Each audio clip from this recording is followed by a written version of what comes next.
صالح علیہ السلام کی قوم نے کہا کہ آپ کوئی معجزہ دکھائیں تو ہم ایمان لے آئیں گے.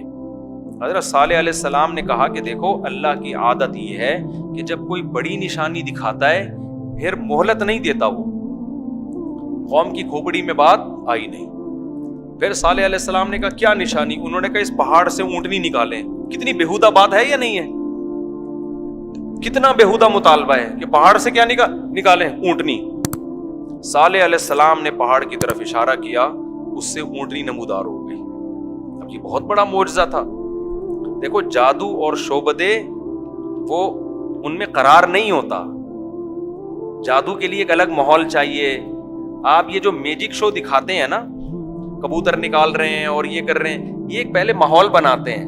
آپ اگر ان سے کہیں نا یہاں یہ کبوتر نکال کے دکھاؤ, یہ نہیں نکال سکتے. بھائی وہ جو چڑیا گھر میں زو میں ممتاز بیگم ہے وہ یہاں نظر آ سکتی ہے؟ وہ جس کو پیچھے سے لومڑی آگے سے عورت ہے, وہ ایک خاص ماحول ہوتا ہے. معجزہ ماحول کا محتاج نہیں ہوتا. نبی سے مشرکین نے کہا کہ چاند کے 2 ٹکڑے کریں, آپ نے ایسے اشارہ کیا اور چاند کے 2 ٹکڑے ہو گئے. تو یہ جو شعبدے ہوتے ہیں نا, یہ ایک مخصوص ماحول میں تاکہ ہم لوگوں کی آنکھوں میں دھول جھونک سکیں. ایسے ہر جگہ نہیں کر سکتے یہ, کیونکہ وہ نظر کو دھوکہ دینا ممکن نہیں ہوتا. تو انہوں نے کہا پہاڑ سے اونٹنی نکالیں. حضرت صالح علیہ السلام نے اشارہ کیا, پہاڑ سے اونٹنی نکل گئی. لیکن اب اللہ نے کیا کہا کہ یہ تمہارے مطالبے پر نشانی ہم نے دکھائی ہے, اب یہ اللہ کی اونٹنی ہے, اب اس کا تم نے بہت زیادہ احترام کرنا ہے. اپنے لیے تم نے خود مصیبت کھڑی کر دی ہے. وہ احترام کیا ہے؟ جب یہ پانی پیے گی کوئی جانور پانی گھاٹ کے قریب نہیں آئے گا. جس جگہ سے یہ کھانا کھائے گی, چرے گی گھاس, وہاں کوئی اور قریب نہیں پھٹکنا چاہیے, کیونکہ تم نے کہا نا معجزہ دکھاؤ, اس کے آداب بھی ہیں. تو کیا ہوا کہ وہ اتنا پانی پی جاتی کہ ان کے جانوروں کو نقصان ہونا شروع ہو گیا. اب وہ ڈر بھی رہے ہیں مارتے ہوئے اونٹنی کو کہ یار یہ نکلی تو ہمارے سامنے ہی کوئی عذاب نہ آ جائے. لیکن قرآن کہتا ہے وَكَانَ فِي الْمَدِينَةِ 9 رَهْطٍ يُفْسِدُونَ فِي الْأَرْضِ. شہر میں 9 اوباش لوگ تھے جو بڑے فسادی تھے. ہر جگہ کچھ چھوٹے فسادی ہوتے ہیں, کچھ بڑے. انہوں نے مل جل کے پلان بنا کے قوم کو ساتھ لیا اور بالآخر اس اونٹنی کو قتل کر دیا.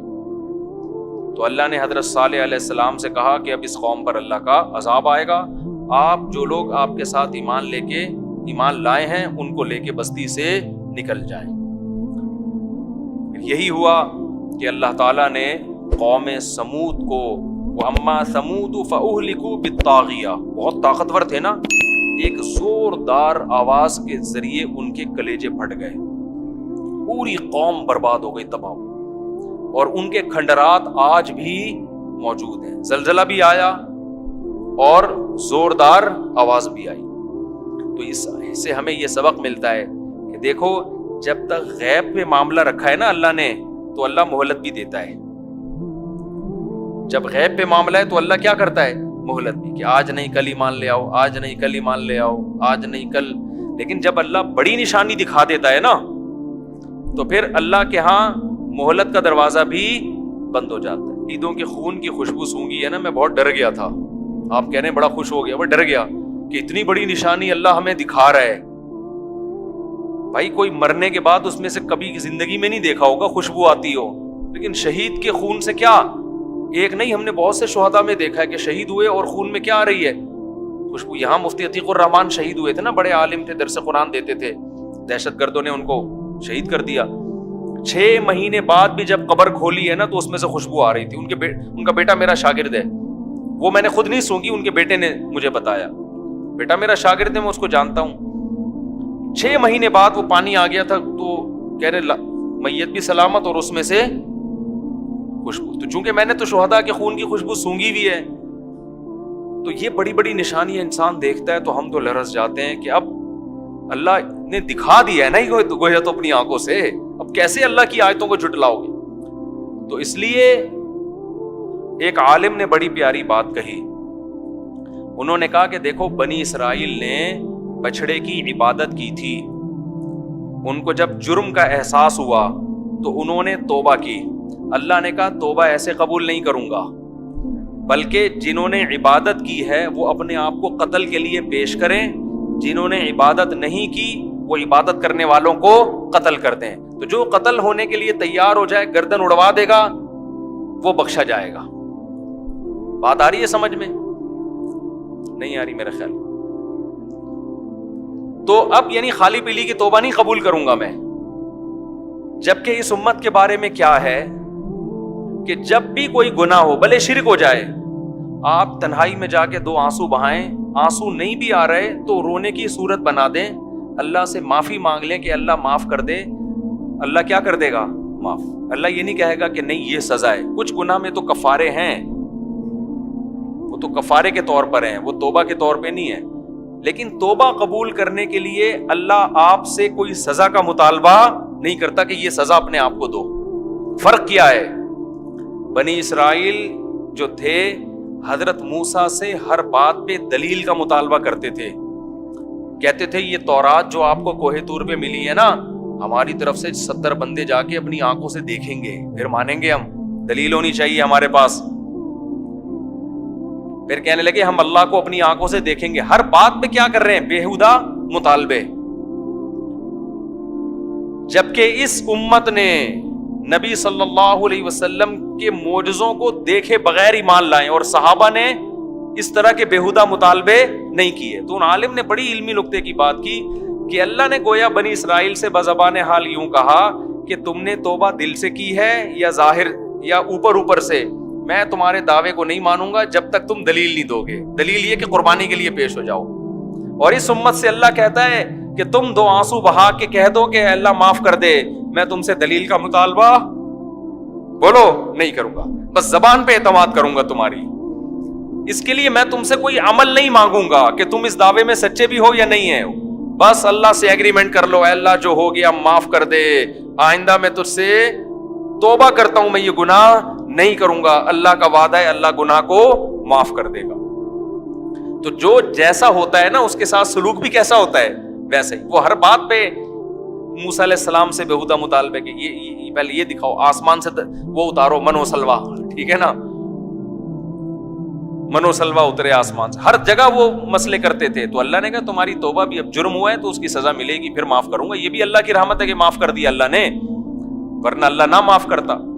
تو غیب پر ایمان جو ہے نا، غیب پر ایمان، اس میں انسان کو مہلت ملتی ہے سدھرنے کی، غیر مسلم کو بھی مہلت ملتی ہے۔ اسی میں بس ایک قرآن کی آیت پڑھ کے میں اپنے بیان کو ختم کرتا ہوں۔ آج حضرت موسیٰ علیہ السلام کا واقعہ بھی بہت تفصیل سے آیا، لیکن وہ آگے بھی آئے گا، ہم وہیں پڑھیں گے۔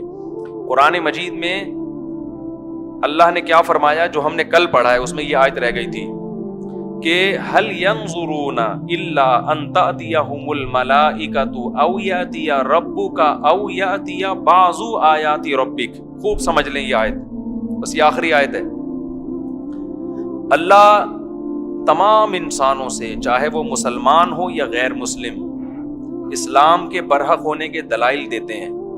دلائل دینے کے بعد اللہ کہتے ہیں کہ اب بتاؤ کیا تم یہ انتظار کر رہے ہو کہ آسمان سے تمہیں فرشتے اترتے ہوئے نظر آئیں، یا اللہ آسمان سے اتر کے نیچے آئے، یا کوئی ایسی اس سے بڑی کوئی نشانی دیکھ کر ایمان لے کر آؤ گے یا توبہ کرو گے؟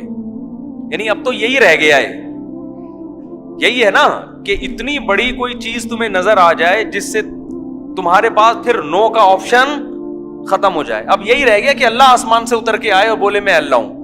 جیسے ایتھیس لوگ کہتے ہیں نا اللہ ہے تو نظر کیوں نہیں آتا، تو ابھی جب نظر ہی آ جائے گا تو پٹا ہی ختم ہو جائے گا نا، پھر آزمائش کہاں سے ہے؟ پھر آزمائش تھوڑی ہے، یہ تو اللہ کہہ رہے میری نشانیوں سے مجھے پہچانو۔ تو قرآن کہتا ہے کہ کیا تم یہ انتظار کر رہے ہو کہ ایسی کوئی نشانی نظر آئے؟ تو پھر قرآن دھمکی دیتا ہے یوم یاتی بعض آیات ربک، یاد رکھو جب اللہ اپنی بعض نشانیوں میں سے کوئی نشانی، بڑی نشانی دکھائے گا، کوئی بڑی نشانی اللہ جب دکھائے گا تو پھر ہوگا کیا؟ لا ينفع نفسا ایمانها لم تکن آمنت من قبل۔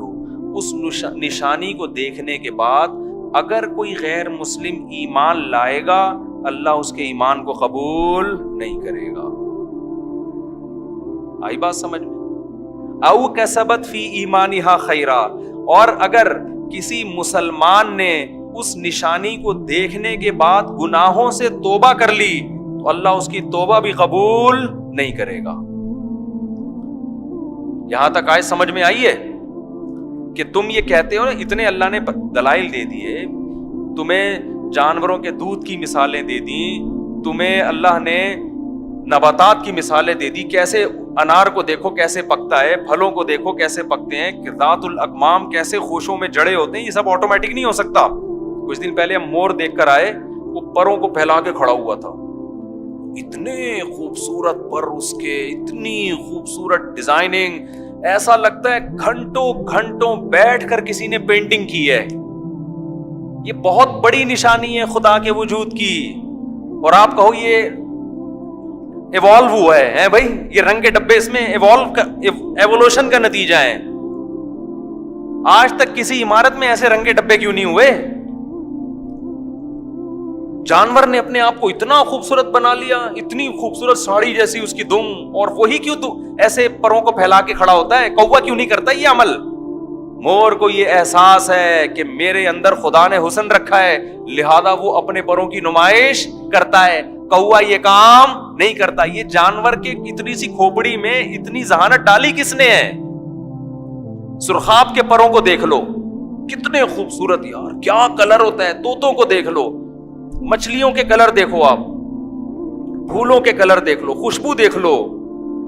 تو یہ ساری چیزیں اس کی علامت. تو اللہ کہتے ہیں اتنی ساری نشانیاں دیکھنے کے بعد بھی سمجھ میں بات نہیں آ رہی نا، تو اللہ کہتے ہیں ٹھہرو، ہم تمہیں اپنی ایک بڑی نشانی دکھائیں گے.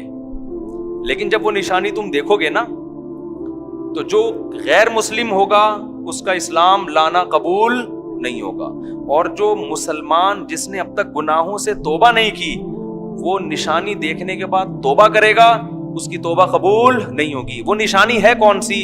اس کا حدیث میں تذکرہ ہے، صحیح حدیث میں.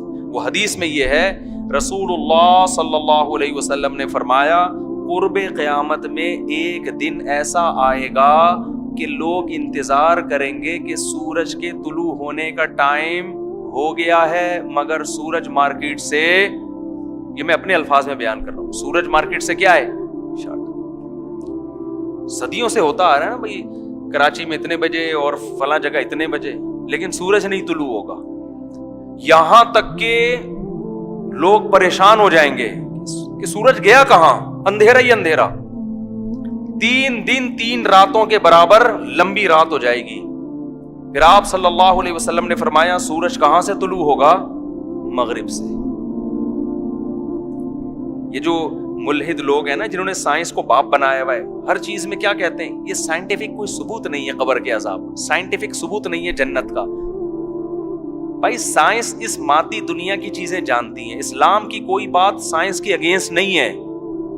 کبھی بھی اسلام نے کوئی ایسی بات نہیں کی جو سائنس کے خلاف. لیکن اسلام یہ کہہ رہا ہے کہ خدا سائنس سے بڑھ کر ہے. سمجھ رہے ہو؟ عیسیٰ علیہ السلام جب مردے کو کہتے تھے زندہ ہو جا، کوئی سائنٹیفک لاجک نہیں تھی، لیکن یہ کام کون کر رہا تھا؟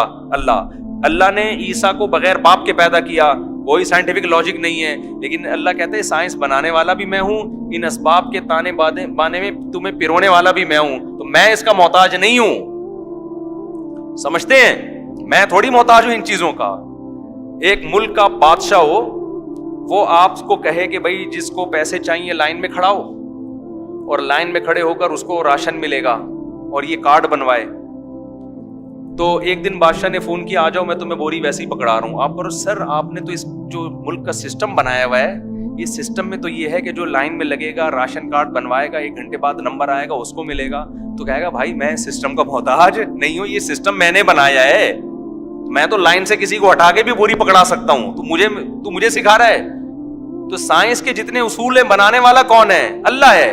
تو اللہ کو آپ بول رہے کہ وہ ان اصولوں کا محتاج ہے. اللہ کہہ رہے میں آگ میں جلانے کی طاقت میں نے رکھی ہے، لیکن آگ خدا نہیں بن گئی ہے. ابراہیم کو آگ میں ڈالا، میں نے نہیں جلنے دیا. تبھی تو عیسیٰ علیہ السلام کے بارے میں جب عیسائی کہتے ہیں نا بغیر باپ کے پیدا ہو گئے، تو یہ تو خدا ہیں گویا. اللہ نے کہا آدم تو بغیر باپ اور ماں کے پیدا ہوئے ہیں، یہ تو پھر بھی بغیر باپ کے، صرف باپ نہیں تھے ماں تھی ان کی.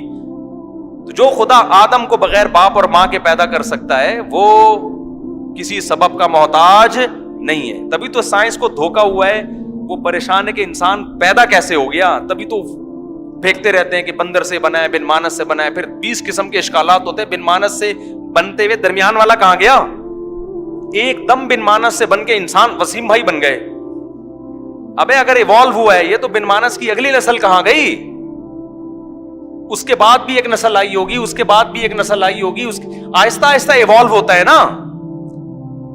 تو یہ کیا ہے کہ بیچ کی کروڑوں نسلیں ایک دم مارکیٹ سے ایسی شارٹ ہوئی ہیں کہ ان کا کوئی نام و نشان مل نہیں رہا. بن مانس ترقی کر کے ایک دم اتنا ذہین انسان بن گیا کہ ممبر پہ بیٹھ کے وہ بیان کر رہا ہے بیٹھ کے. ایسے تھوڑی ہوتا ہے بھائی, بیچ میں تو کروڑوں بیچ میں ایسی نسلیں ہونی چاہیے تھی. دیکھو ہم کہتے ہیں نا بچے پیدا ہر تاریخ میں, 1 جنوری کو بھی کچھ بچے پیدا ہوئے, 2 جنوری کو بھی, 3 کو بھی, پورے سال. پھر یہ سب بڑے ہوتے ہیں تو کچھ آپ کو 60 سال کے, کچھ 49 سال کے, کچھ 48 کے, کچھ 47 کے, کچھ 45 کے, ہر سائز کے انسان نظر آئیں گے آپ. تو جب بھی کسی چیز میں ایوالو کوئی ترقی ہوتی ہے نا, تو وہ ایک دم نہیں ہو جاتی. بن مانس سے اوپر کی ایک نسل ابھی یہاں پہنچ رہی ہے, اس سے اوپر کی ایک نسل, پھر اس سے اوپر کی کچھ ایک ایسی ہوتی جو ہم سے تھوڑی سی پیچھے پچھلے اسٹیشن پہ ہے. وہ بالکل ہم جیسی ہے, تھوڑی چیزوں میں بس ہم سے مختلف ہے. تو پھینکتے رہو, پھینکنے پر گورنمنٹ کی طرف سے کوئی پابندی نہیں ہے, سائنسدان بھی پھینک رہے ہیں. تو یہ 250 سال سے یہ نظریہ ہے, یہ اب تک تحقیق سے ثابت ہو نہیں سکا ایوالوشن کا جو نظریہ ہے. خیر, تو حدیث میں آتا ہے کہ 3 دن تک لوگ کیا کریں گے؟ انتظار. جانور چیخنا شروع کر دیں گے, پورے نظام درمبر ہو جائے گا, یہاں تک کہ لوگ کیا دیکھیں گے؟ سورج مغرب سے. اب چونکہ یہ پیش گوئی صرف قرآن و سنت نے کی ہے, یہ پیش گوئی کس نے کی ہے؟ اسلام نے, کہ ایک دن ایسا ہوگا. پھر وہ سورج نکلتے نکلتے الٹا چلے گا, الٹا, اور جب زوال کے وقت تک آئے گا نا تو پھر واپس غروب ہو جائے, پھر واپس, پھر وہ اپنے جو جس طرح ہزاروں سال سے چل رہا ہے اسی طرح چلتا رہے گا. تو قرآن کیا کہتا ہے؟ جب ایسی نشانی تم دیکھ لو گے تو بس پھر اس کے بعد کوئی ایمان لے کر آئے گا تو اس کا ایمان قبول بولو نہیں, کیونکہ یہ تو مشاہدے کا ایمان ہو گیا نا. اور پھر اگر کوئی گٹکے سے توبہ کرے گا, کوئی چرس سے توبہ کرے گا, کوئی شراب سے توبہ کرے گا, تو فرشتے کہیں گے کہ اب آپ کو اس تکلف کی ضرورت بولو, اب اس تکلف کی جو ضرورت, اب کوئی فائدہ نہیں ہے. تو اللہ کہتے ہیں اس سے پہلے بہتر ہے ایسی نشانیاں جس میں غور و فکر ہو سکتا ہے. یہ تو ایسی نشانی ہے نا جس میں اب غور و فکر کا دروازہ ہی بند ہو جائے گا نا. سورج مغرب سے نکل گیا, آپ لوگ یہ بھی نہیں کہہ سکتے کہ شعبد بازی ہے. ابے شعبد بازی 1 آدمی 2 آدمی ساری دنیا گواہی دے رہی ہے کہ یار یہ ہو کیا رہا ہے. سائنسدان آلات لے کے بیٹھے ہیں, خوردبینیں دوربینیں لے کے, بھائی یہ تو واقعی مغرب سے نکل رہا ہے. اس میں تو نہ جادو کا الزام لگایا جا سکے گا, نہ شعبد بازی کا, نہ نظر کے دھوکے کا. اب جو اللہ نشانیاں دکھا رہا ہے نا, وہ اس میں غور و فکر کا آپشن ہے آپ کے پاس. تو اللہ کہتے ہیں اس میں غور و فکر کر کے ایمان لے آؤ. کافر ہو تو اسلام قبول کر لو. 90 سال اگر کفر میں گزارے, آج اسلام لے آؤ گے 90 سال کا جرم کیا کر دوں گا؟ معاف. اور اگر کسی مسلمان نے 90 سال شراب کباب میں گزارے, آج توبہ کر لے, 90 سال کے جرائم کیا کر دوں گا؟ معاف. ایک 90 سال کے بوڑھا آیا کسی عالم کے پاس, اسلاف میں ایک واقعہ ہے, بہت بوڑھا, کمر جھکی ہوئی, اور ایسے ہانپتا کانپتا آیا اور کہنے لگا میری پوری زندگی عیاشی میں گزری ہے, اب میں توبہ کرنا چاہتا ہوں. اب میں کیا کرنا چاہتا ہوں؟ توبہ. ان عالم نے کہا حضرت آپ نے بہت دیر کر دی ہے. تو وہ بزرگ کہنے لگے جو موت سے پہلے آ گیا اس نے دیر, پہلے اتنا علم لوگوں کے پاس ہوتا تھا. ان عالم نے کہہ دیا, غلط کہا کہ آپ نے بہت دیر کر دی ہے. اس نے کہا عالم کا مقصد شاید ان کو تنبیہ کرنا تھا کہ تھوڑا 80 میں آ جاتے, 70 میں آ جاتے, کچھ زیادہ جلدی نہیں آ گئے آپ 90 سال میں. تو انہوں نے کہا تم نے دیر کر دی ہے. اس بوڑھے نے کہا جو موت سے پہلے آ گیا اس نے دیر نہیں کی.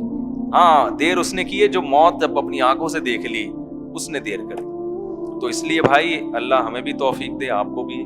اس رمضان میں اللہ ہم سے گناہ چھڑوا دے. بس اللہ سے نشانیاں نہ مانگو, اللہ سے کہو کہ اللہ جو تو نے نشانیاں دکھا دی ہیں ہمارے لیے کافی ہیں. سبحانک اللہم و بحمدک نشہد ان لا الہ الا انت نستغفرک و نتوب الیک.